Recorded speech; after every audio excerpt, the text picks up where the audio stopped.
Good morning, ladies and gentlemen. It's the Sabbath day here at the Congregation of Yahweh in Panama City, Florida. It's a beautiful day. I say that a lot, even when it rains, but it is indeed a beautiful day. My message today is going to be a little different from the ones that I usually give. Well, I think this message came to me because one of my mantra is know what you believe and why. And that sounds like a simple sentence, but a lot of people will be going to services tomorrow on Sunday, and they will attend those services and go right back home. Not much attention is given to Bible studies, and I attended a Protestant church, escorted my wife there for about 5 years, and it was really amazing to me how a church of probably 300 people barely had maybe 75, and these studies were held on Wednesday night, in which case they also had a meal. Well, know what you believe and why is an admonition for all of us. And one of the things that I think portrays the wisdom in knowing what you believe and why is the word Lucifer. Now, some of what I'm about to say today you may have heard before, maybe heard bits and pieces. So the title of my sermonette is Lucifer is not a name. This word is commonly thought to be a name because the first letter is seen capitalized, and capitalized words are proper nouns in English.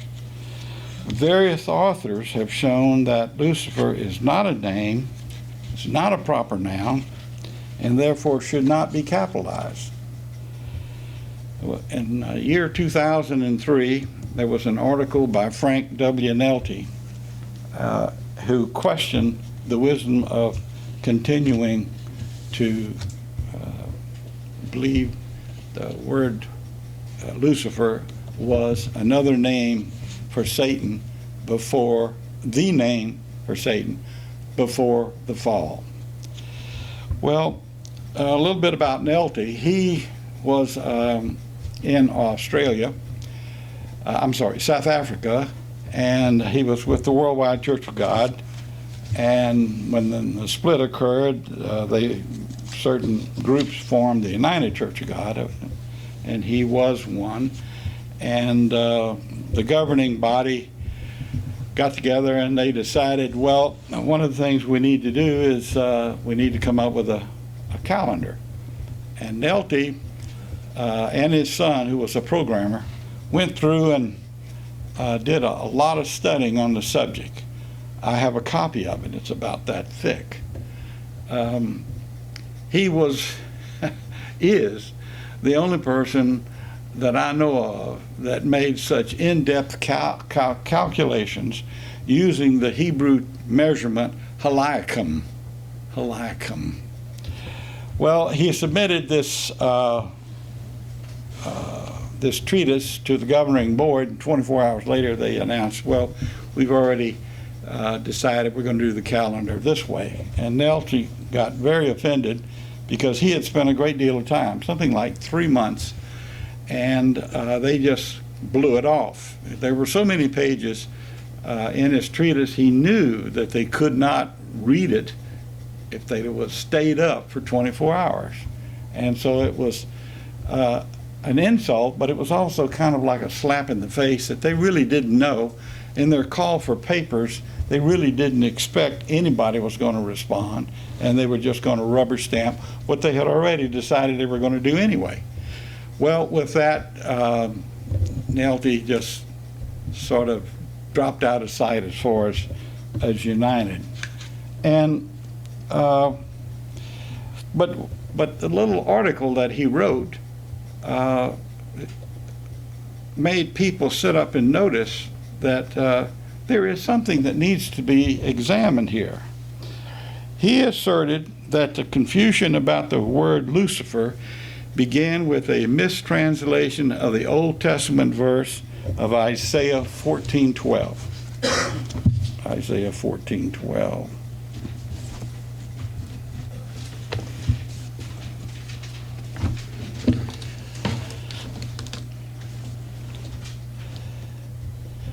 Isaiah 14 begins with the statement, "For Yahweh will have compassion on Jacob and will yet choose Israel and set them in their own land, and the sojourner shall join himself with them, and they shall cling to the house of Jacob, and the people shall take them and bring them to their place, and the house of Israel shall possess them in the land of Yahweh for servants and for handmaids, and they shall take them captive whose captives they were, and they shall rule over their oppressors."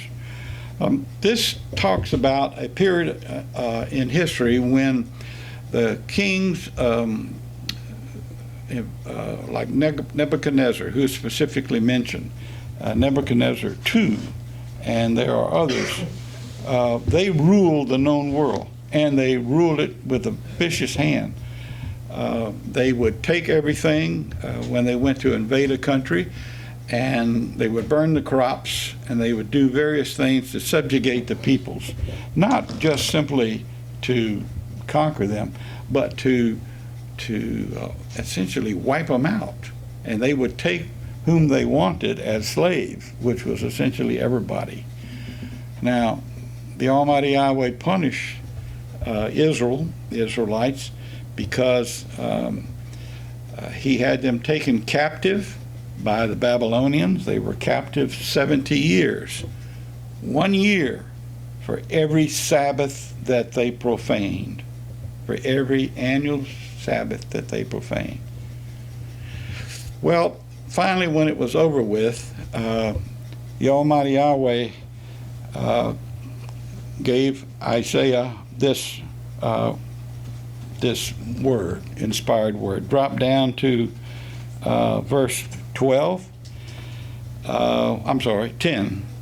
Now here he's talking about these conquerors, the Persians, Nebuchadnezzar, the Medes and the Persians. Verse 10, "All they shall answer and say to you, have you also become weak as we? Have you become like us?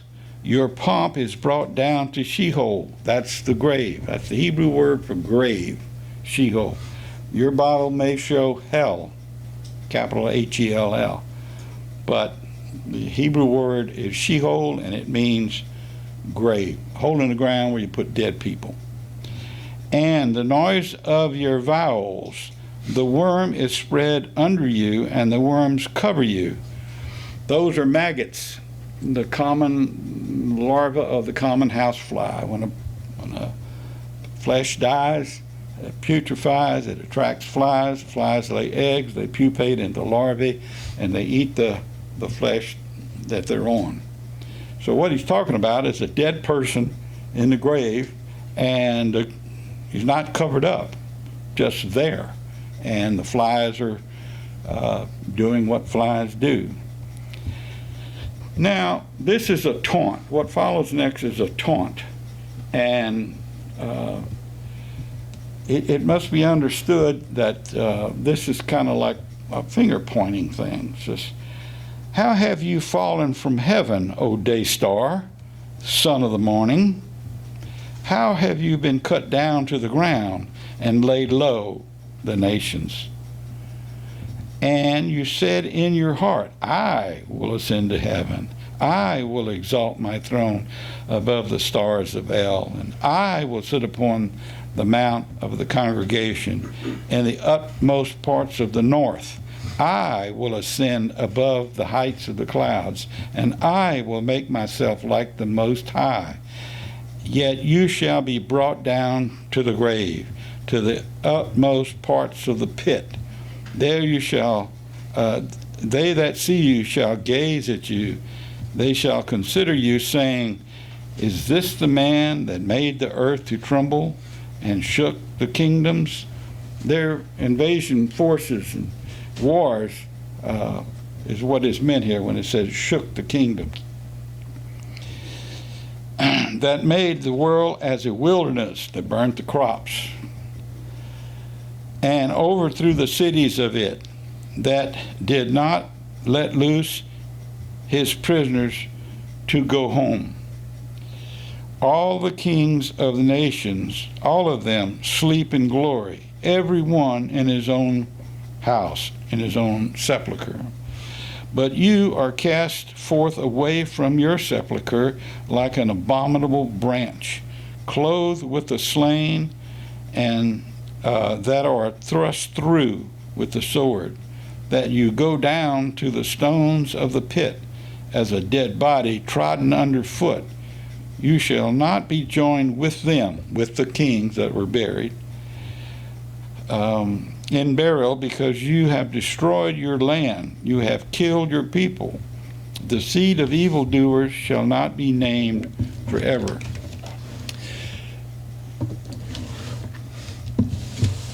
Well, that's the word of the Almighty Yahweh to Isaiah, and it's a condemnation, as I said earlier, of the kings of Babylon. Well, the word Lucifer is shown commonly in people's Bibles capitalized, with the first letter capitalized. And it's commonly assumed, taught, and believed that the word is the name of Satan the devil before his fall from heaven. A comparison of Isaiah 14:12 and selected Bible version sheds light on the reason for Nelty's assertion, and I'll read a few in just a moment. It shows how differences occurred in words in the verse.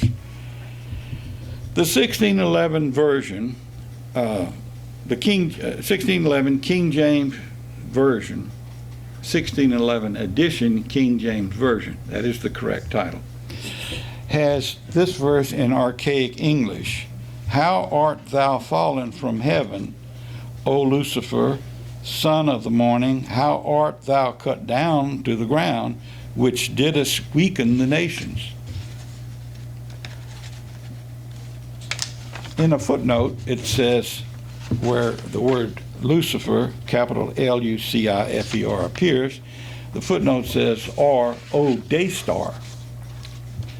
This shows that Lucifer, this verse shows Lucifer as a proper noun name. You may recall sometime I had mentioned the Handbook of Style for the English language. Well, most languages have one, and there was one in 1611.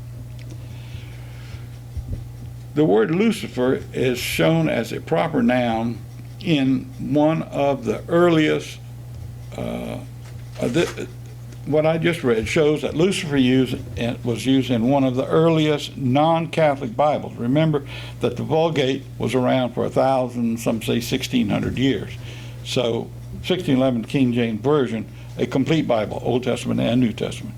It was the first or earliest non-Catholic Bible. There is a Bible called the Douay Chandelier in 1950. It's a Catholic Bible. And here's what it says for that verse. How art thou fallen from heaven, O Lucifer, L is capitalized, who didst rise in the morning? And in the footnote, very illuminating, says, all this is spoken literally of the king of Babylon. It may also be applied in a scriptural sense to Lucifer, the prince of devils, who was created a bright angel but fell by pride and rebellion against Yahweh. Now, that is a blatant insertion of a human tradition which has no scriptural basis whatsoever. This statement here comes from the early Catholic Church fathers, and they're different from apostolic fathers. The early church fathers And this was around 11th century AD. It may also be applied in a scriptural sense. It doesn't say in a literal sense. It says in a scriptural sense, Lucifer, the prince of devils. It's not a title that's in the Bible as far as I can find. And then it makes a statement, who was created a bright angel but fell by pride and rebellion against Yahweh. The word Lucifer is shown as a proper noun in this early Catholic Bible in English. So you can see how this thing has changed. It started out with the word Lucifer, and now, because of the church fathers, it's given a parallel understanding that it applies to Satan. Nelsie explained that the word Lucifer comes from the Latin lux, meaning light, and ferus, meaning to carry. Thus, the word Lucifer would mean light bringer or light. And the word is not a direct translation of the Hebrew word from the Old Testament manuscript. And this is important. It is not a direct translation of the Hebrew from the Old Testament manuscripts. It is an indirect translation from the Septuagint, which itself is a Greek translation of the Hebrew. And remember that Oregon, I think in about 142 BC, so many Jews had left Israel that, and they went to countries where Greek was predominantly spoken. And Greek in those days was like English is today. Practically every place you go, you can find somebody that will speak English. Well, they had been in some of these places so long, they had forgot Hebrew. So Oregon had the Old Testament, the Torah, Tanakh, translated into Greek and was made available to these people so they would learn how to remember how to pronounce the words correctly and learn how to spell. And so it was translated from the Hebrew into the Greek. Another Bible, for example, the Jerusalem Bible, 1966 edition has, "How did you come to fall from the heavens, day star, son of dawn?" Doesn't use the word, the Jerusalem Bible doesn't use the word Lucifer. Uses the word day star, day star. And a footnote says, this section of the poem contains several expressions common in Phoenician mythology, like the Mount of Assembly of the Gods. Most High is the name of Yahweh. Actually, that's incorrect. It's a title of Yahweh. The name of our Creator is Yahweh. He has no other name. That's what it is. He's not God or anything else. He is Yahweh, period. Well, a lot of these human traditions that were floating around in paganism, Phoenicians, Assyrians, you can go around, there's just many of them. They were adopted by the early church fathers. And they identified the fall of the morning star, which in the Latin, in the Vulgate, was Lucifer, with that of the prince of demons, represented and symbolized by the pagan tyrant, Nebuchadnezzar II. Jerusalem Bible, for those who aren't familiar with, is a translation of the Hebrew into the French, the Old Testament, by Jesuits, and later into modern English. The one that I have, 1955, is in modern English. It's considered to be one of the most accurate of Bibles of its time, and it contains the sacred name of Father Yahweh in the Old Testament from more than 65 years ago. So while it's not, they do not use the sacred names in the New and the Old and the New Testament, it is used throughout the Old Testament. And it's a very natural thing, the way it occurs. But the Jerusalem Bible was translated from Hebrew manuscripts, and copies, of course, because it was in Hebrew, didn't contain the word Lucifer. That word is mentioned in a footnote that's shown in bold in that Bible. So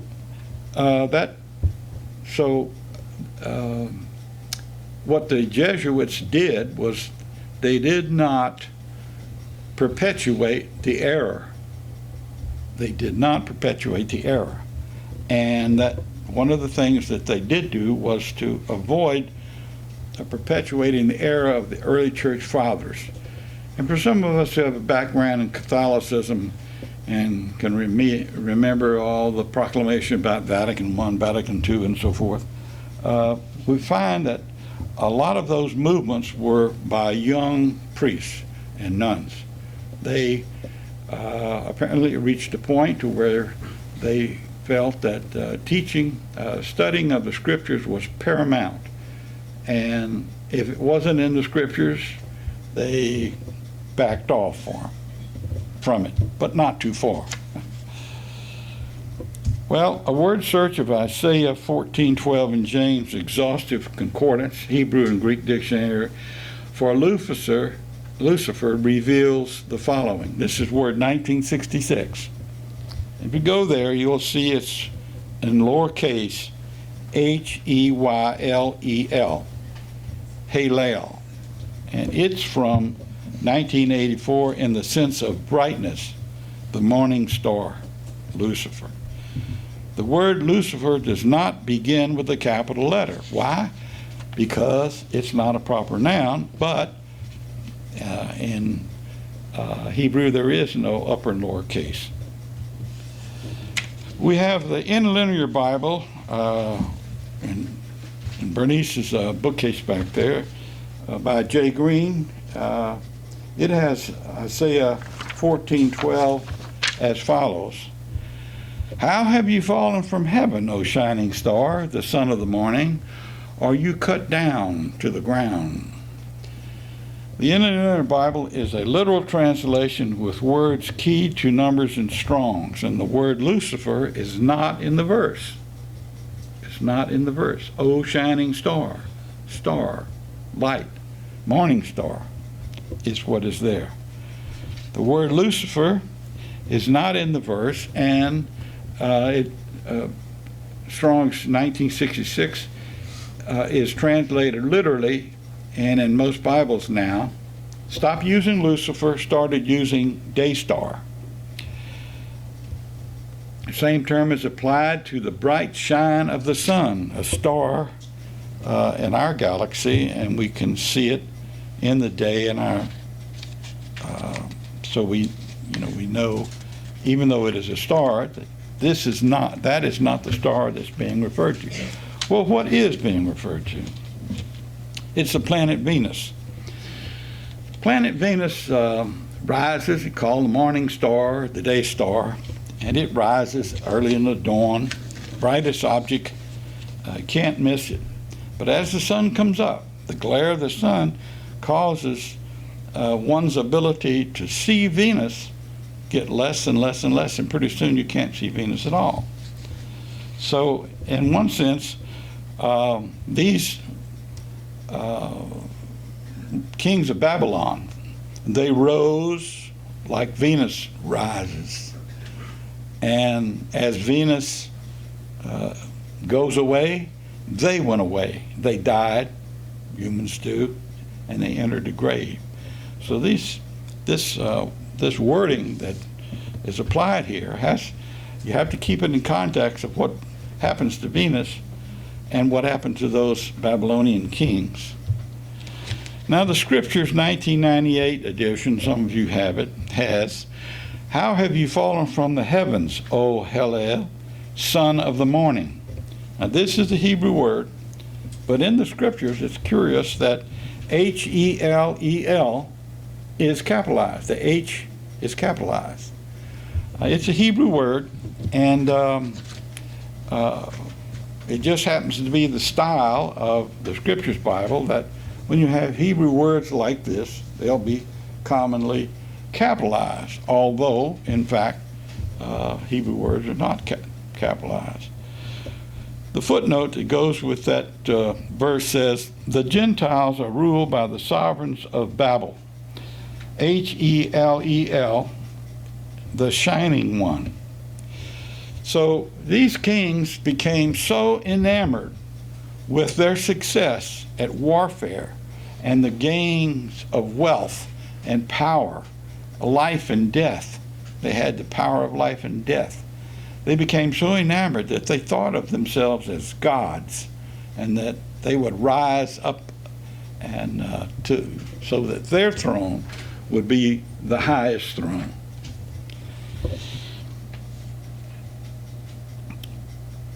It is not clear to a reader if Hillel is the name of the sovereign of Babel mentioned in the footnote, but Strong's Hebrew Dictionary shows the word should have be spelled H-A-L-A-L, as I said, without the first letter capitalized. And the definition in Strong's, which is 1984, for those who would like to look it up. So the primitive root, to be clear, of sound, but usually of color, to shine, to make a show, to boast, and thus be clamorously foolish, to rave, to celebrate, also to stultify, that's become a classic bore, to make boast of oneself, celebrate, commend, foolishly, glory, give light, be, make, fin itself. These things reflect that these kings were considered by Isaiah as braggarts. They bragged about what they could do.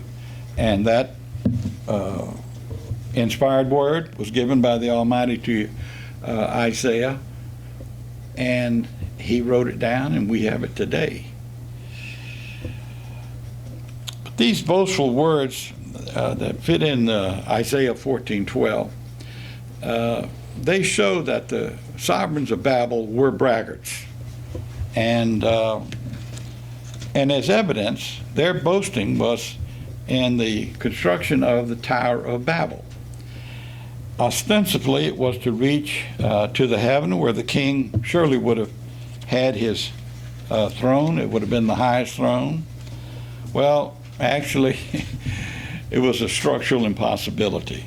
You cannot build a structure that tall and it stand up. Doesn't exist today except in ruins, stones. But this is what it says of him in the Bethel edition. For you said in your heart, I will go up to the heavens, I will raise my throne above the stars of El, and I will sit in the mount of meeting on the sides of the north, and I will go up above the heights of the clouds, and I will be like the Most High. Well, again, the word Lucifer is Latin, not Hebrew. The Old Testament was written in Hebrew. That word was used twice in the Latin Vulgate, and interestingly, in Isaiah 14:12, the first letter of Lucifer is capitalized, but in 2 Peter 1:19, the first letter is not capitalized. Is not capitalized. That indicates it's a common noun. So you have these things which are not consistent. One of them's wrong. And the one that's wrong, of course, is the fact that Lucifer is not a proper noun. And because it was capitalized, I believe that the church fathers sort of morphed it into Satan. Okay. There's a little history, I think, that you should know about the Vulgate. In 382 AD, the Catholic scholar Jerome was commissioned by Pope Damascus to make an official version of the various Catholic translations that were being used in the Catholic churches. There were variances because they were copied over and over and over, and error would creep in. Well, he went to Bethlehem, and from inside of the cave, he proceeded to make a Bible translation, into the Latin, ostensibly directly from Hebrew and Greek manuscripts. Well, if he did so, they surely were early copies of the originals. Jerome also made use of local people who had expertise in languages. Well, by 405 AD, Jerome completed the work, and the Latin Vulgate was without rival. However, some allege that instead of Jerome's translation of the Old Testament into Latin being made directly from these manuscripts, that he relied heavily upon the Septuagint in Greek. Well, the Septuagint in Greek, Greek was a universal language, and so it was easy to read the Septuagint and therefore, in effect, copy it. And I can't say that he did that, but it seems clear that a lot of the phraseology indicate that it may have been. Well, Origen produced the Septuagint 140 years earlier than when Jerome started his translation. And for people who aren't aware of it, if you see in text somewhere capital L, capital X, that stands for 70 in Italian, in Latin, and that's the number of scholars that worked on the translation. Now for the New Testament. Nelty believes that the Latin word Lucifer was imported into English Bible translations, not taken directly from the Hebrew manuscripts and the Greek manuscripts. And he has, in the Vulgate, these words. This is 2 Peter 1:19 in Latin. Donec dice elucicat et Lucifer oratur in cordibus vistras. The original Latin shows that Jerome did not capitalize the first letter of Lucifer in this verse. Accordingly, the word ought not to have been capitalized in the 1611 King James Version, or in any other version for that matter. But it was done so, I feel sure, because of the English Handbook of Style. People don't really realize the great effect that the Handbook of Style has had. It's when I first learned this, it was astounding. You could go back and you could see error that had been propagated year after year after year, century after century. Okay, coming to a close here. The word day star in 2 Peter 1:19 comes from two Greek words, phos, P-H-O-S, which means light, and P-H-E-R-O, which means to bring or to carry. So the Greek word phosphoros means light bringer or bringer.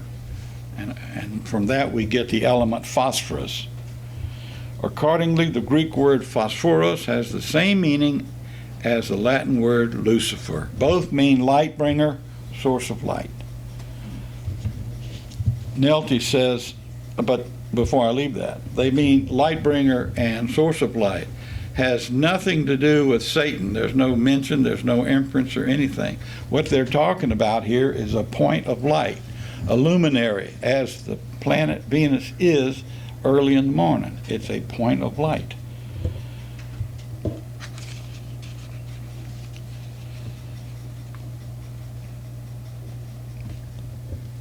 Well, in 2 Peter, which is in the New Testament, we have someone who fits this description, our Savior, Yeshua the Anointed One.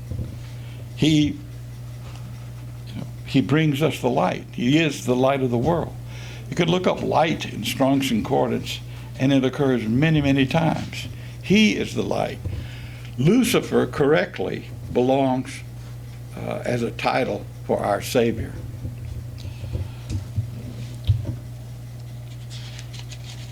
In summary, Isaiah 13 to 14 implies that because of the great power over the world by the king of Babylon, he had become a braggart. Boastful claims ascribed to the king, ascending to the heavens as was the bright star Venus at dawn. The king of Babylon died, which is like the light from Venus that disappears as the sun shines during the day. For over 1,000 years, the proper noun name Lucifer should have been translated as the common noun braggart, and not taught to be one of the devil's name before his fall, not Satan's name before his fall. The utilization of the Latin Vulgate Bible for so many years may explain why the apparent mistranslation in Isaiah 14:12 went unquestioned for so many years. And for us who have a background in Catholicism, especially for the males here who were altar boys, I can assure you that this was a very easy thing to have happen. We would service, altar boys would service the Mass. They'd bring the chalice and the wine, the wine and the water and so forth, bring the bells. We would recite the response that the priest would make in Latin. We didn't know what we were saying. We memorized the words. We didn't know what we were saying. We could have been speaking Greek. You know, if Greek would have been on the little card when we read it. We served so many times, we would know it by heart. It seems to me it was such a waste that Latin was not taught to us, even very elementary Latin, because not knowing the language, just making sounds, it just meant nothing. It babble. And the footnote in the Jerusalem Bible version shows that the early church fathers encouraged the belief that the word Lucifer